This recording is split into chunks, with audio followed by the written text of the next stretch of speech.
The rain tomorrow is guaranteed, and there's also a chance of some snow coming our way on Tuesday. Not a guarantee yet, but the chances are definitely increasing, and it's going to be bitter cold all of next week. I'll have your full forecast coming up.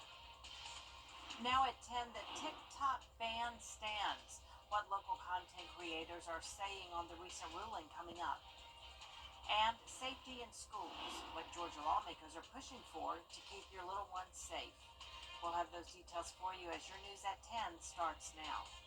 Live from Television Park, this is WJBF News Channel 6 at 10 on MeTV. Good evening, everyone. I'm Jenny Montgomery. Thank you for joining us.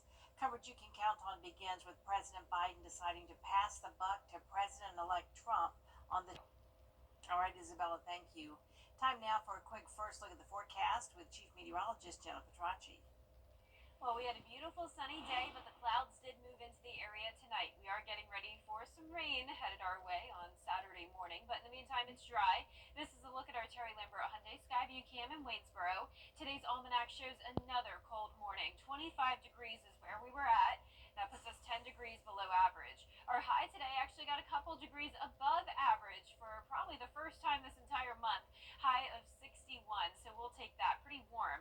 Our dew points are in the low 30s for the most part. We will see more moisture moving in tomorrow, and we currently have a southeast wind ahead of our next system, so that's what's bringing us the slightly warmer temperatures. It's definitely still chilly out there, but not as bad as it could be. Now, on our satellite and radar, you can see the cloud cover moving into the area with this big batch of rain that we'll continue to watch for the rest of our evening. Now, as we look ahead here, you can see we will be tracking that rain early tomorrow morning. A few showers could linger into Sunday as well. That'll be followed by the Arctic blast next week with dangerous wind chills down into the low teens and maybe even single digits on Monday. And that chance of snow is becoming more and more likely. I'll have a look at that coming up in the full Viper 6 forecast, but back to you, Jenny. All right, Jenna. The streets of Edgefield County will be safer thanks to a new law enforcement center. The county held ribbon cutting today celebrating the new facility's opening. The LEC has a detention center along with offices, storage, and training areas. The sheriff says the facility will add more unity to the department. Construction on the project began back in 2022. The Richmond County Sheriff's Office is issuing a warning about a phone scam targeting our community. Scammers are using sophisticated tactics, including spoofing phone numbers, to appear as if they are calling from the sheriff's office and court services. Scammers are demanding payment for services including release from detention, electronic monitoring, and other fabricated fees. The official sheriff's office line was spoofed during the scams, lending credibility to fake calls. Here are some tips to prevent being scammed. The sheriff's office will never demand payment over the phone. Always verify calls directly. If the call seems suspicious, hang up immediately and contact the agency. Be cautious with payments. If you suspect a scam, contact your local authorities. Georgia Governor Brian Kemp and state leaders putting school safety at the top of the list this season. Here's Atlanta Bureau Chief Archit Seshadri. Education and healthcare forms the bulk of the state budget, more than 50% of funds allocated to those areas. After the school shooting in Georgia last year, lawmakers tell me that keeping students and teachers safe in Georgia schools is now a top priority, and they're trying to find out solutions on how they can make sure schools are better protected. Last year, when a deranged gunman attacked one of our schools, a place that should be safe for everyone, 2 on-site officers confronted and arrested him within 2 minutes. Governor Brian Kemp wants to give public schools a one-time $50 million grant to improve school safety. That'll bring the total grant to $86,000 per school for security. We made yearly funding to strengthen school safety a permanent part of our base budgets. In total, we have allocated $294 million for campus safety so far. And my budget proposal includes a further $159 million for that purpose. Governor Kemp says the funds would give each of the state's more than 2,000 schools another $21,000 to spend on safety. I think school safety is going to be a major issue also. I think that we'll have some legislation relating to that, hopefully a pragmatic standpoint that we can do to help secure the schools. Last year in the budget, we secured and put in place that there would be a school safety officer, post-certified, as in peace officer safety trained, in every school, not just school system, but we paid for that in an ongoing fashion last year. The lieutenant governor wants a law that would mandate teachers and school employees to wear panic buttons in case of a situation. Reporting at the Georgia State Capitol, Archit Seshadri, Atlanta Bureau Chief. 3 local colleges are honoring the legacy of Dr. Martin Luther King Jr. in the Tri-College MLK celebration. Augusta University, Augusta Tech, and Payne College gathered this afternoon at the Maxwell Theater. Reverend Dr. Charles Goodman Jr. gave the keynote address, echoing Dr. King's message of unity and love. It was the first MLK celebration for the new Payne College president, Dr. Lester McCorn, who says Dr. King has always been one of his biggest inspirations. As a very young person, he was my hero that I aspired to. I went to his alma mater, Morehouse College in Atlanta, which set me on the trajectory of my professional career. And to be able to inspire the next generation of Martin Luther Kings and Coretta Scott Kings and others is pretty special. So glad to be here today. MLK Day is this coming Monday, January 20th. The city of Augusta announced it's moving the MLK Day parade because of the threat of rain tomorrow, so it's now scheduled for Saturday, February 1st at 1 p.m.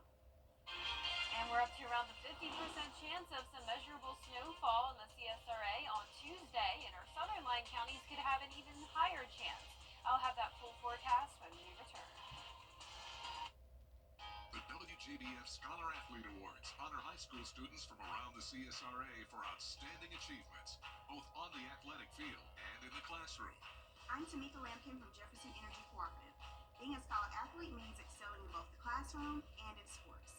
If you know a high school senior that thrives in the classroom and on the athletic field, we encourage you to nominate them for the Scholar Athlete Award. Here's how. To nominate, go to WJBF.com and click Scholar Athlete Award under the Sports tab. Break up with your old car.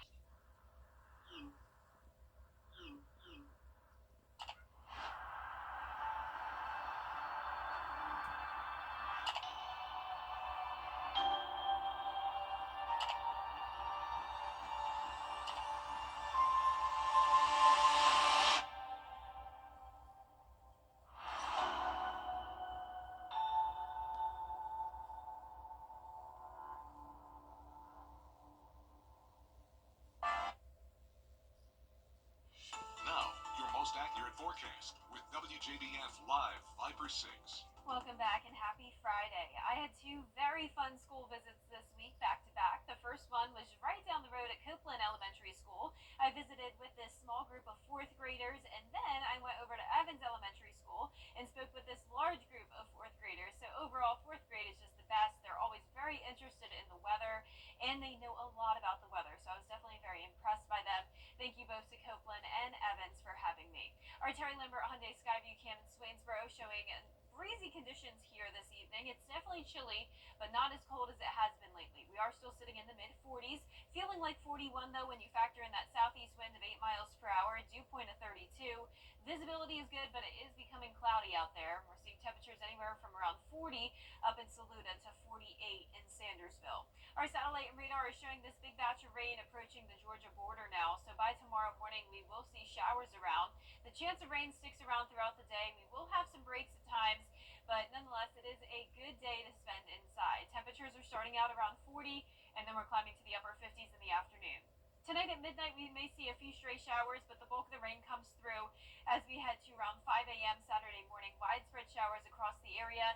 Some heavier downpours will be possible. We may hear some of that on your roof when you're waking up, but I'm not expecting any thunderstorms. So this is just a classic rainy setup, cloudy as well. And then you can see if you're anywhere from around Columbia County north, we will have a bit of a break going into the afternoon, but then more rain moves in the evening. So just on and off showers throughout the day. Keep that rain gear with you if you're out and about. But once again, no thunderstorms to worry about. I'm also not concerned about flooding, and you can see by Sunday things are looking much better. A few spotty showers in the morning, cloudy skies still, but becoming sunny in the afternoon. So those rainfall totals will be anywhere from around just a quarter of an inch to up to an inch in the places that do get those heavier showers. So by Sunday, mostly sunny in the afternoon, just a 20% chance of rain.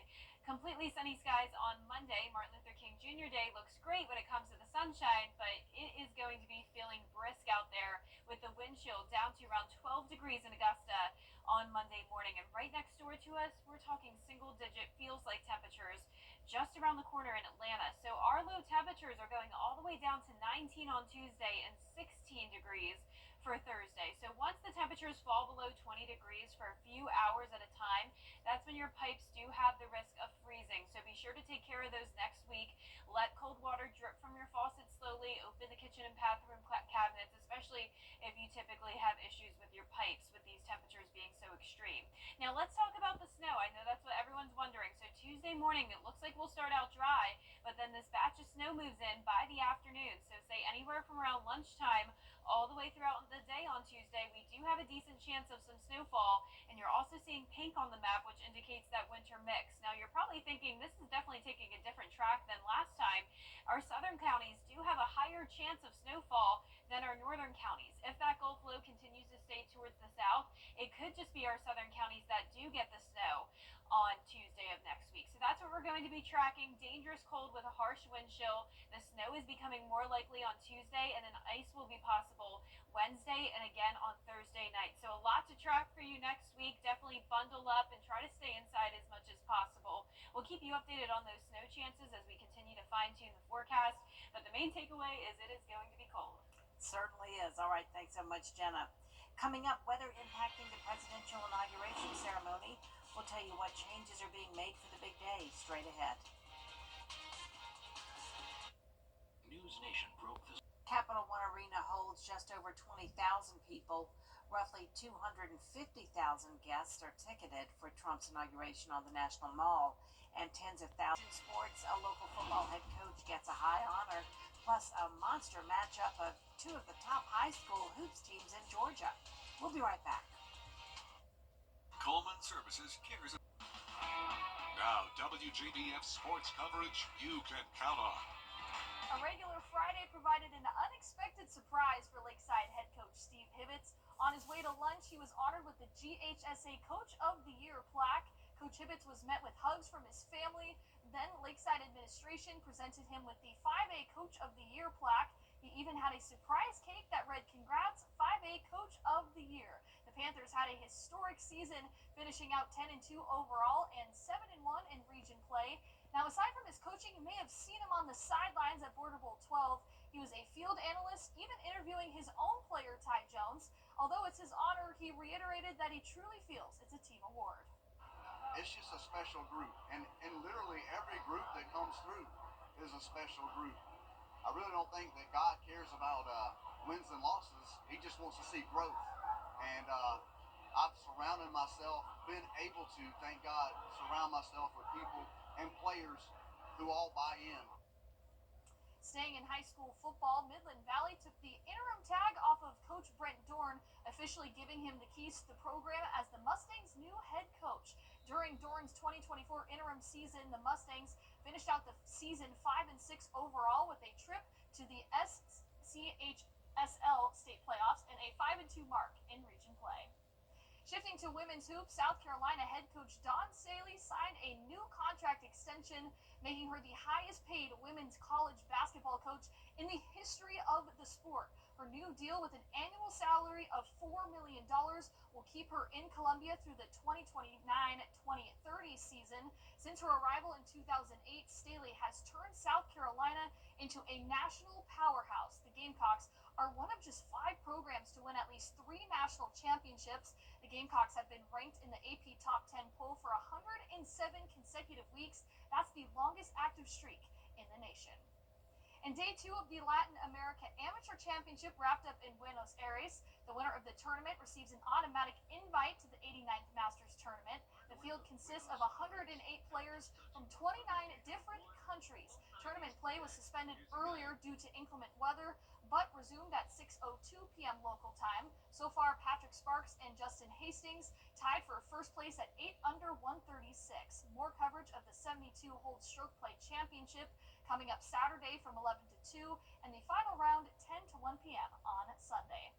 And finally, it was the ladies bringing out the crowd in Thompson tonight as the top two girls teams in Georgia High School AA basketball met in region play. Number 2 Josie came in riding the wave of a 5-game win streak, while Thompson showed up having notched 6 W's in a row. Picking up action in the second, Carrie Flellan had the hot hand early, drains the basket, part of her 14-point performance.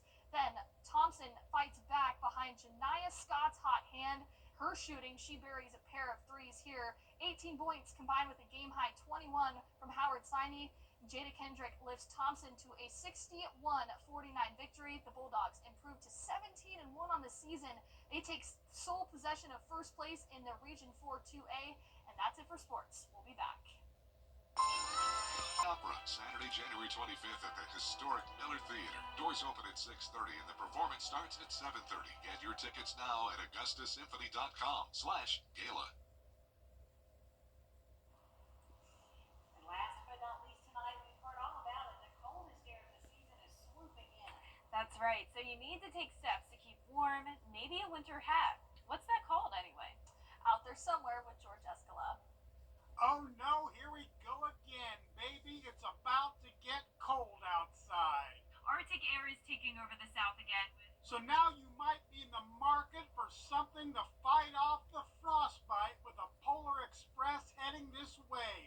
A winter hat will do the trick to cover your head and ears. We're getting quite a few people. We've had some people today. They're coming in to buy a good assortment of what we've got here. But what do we got here? Yes, they're winter hats, but what do you call them? Now, I call it a beanie, and that's typically what I hear. According to the interweb, a brimless winter hat can be called a number of things. A beanie, skull cap, toque, toboggan, dick cap, woolly hat. So what do you call it? Well, I call them a skull cap, toboggan. What would you call this hat? A beanie. A beanie? Stocking cap. I think that's a beanie. A knit beanie. Can you decipher when somebody says, I want a toque? You know what they're talking Oh, about? yes, sir, sure can. Toboggan, That works. stocking cap, Yeah, all the above. toboggan, Never. toque. No. Oh my gosh, no, never, no. With low temperatures easily into the 20s. Well, if it gets as cold as the weather folks say, your ears won't care what you call it. Out there somewhere in Augusta, George Escala, WJBF, News Channel 6. Well, it's definitely going to be cold. You will need those beanies or whatever you'd like to call them for all of next week. Our temperatures are going down to 19 by Tuesday morning, and then 18, then 16 after that. Highs struggling to get to 40 degrees, and we'll be watching for that chance of snow and winter mix. Oh my goodness. Well, the news continues at the top of the hour on News Channel 6 at 11. And